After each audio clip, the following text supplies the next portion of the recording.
So as we use the flight scope technology and also V1, kind of doing some video, we saw what kind of some of the numbers that Jackson produced and how he produced some of those numbers.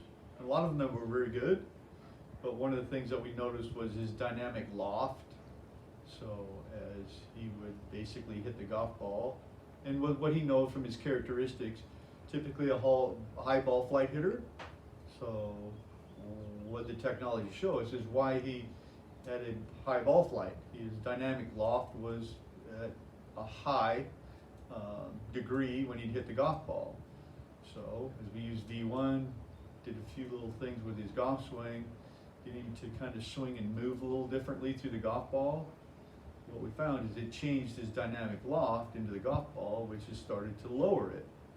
So as he lowered his dynamic loft at impact, his launch angle started to decrease. So he started to notice a different ball flight, more penetrating off of the club face. So a big change for him as far as what he's used to seeing. High ball flight, initial high ball flight, much lower initial ball flight, but still maintaining a lot of the characteristics that he needed. Spin rates, descent angle, so he still was producing the green stopping ability that he needed for his ball coming into the green. So using kind of both technologies, put him in a different path to produce a little bit different ball flight, more desirable for him. So hopefully you can work on that a little bit and maintain that. Perfect. So I know you're a very experienced teacher and you've been around the game for a long time. Did using this technology help influence where you would take the lesson, or did you know right away? No, it definitely helped because it gave us more of an exact number of what was happening. It kind of verified a little bit of what we see on the video and then what we see with what the flight scope is telling us numbers wise.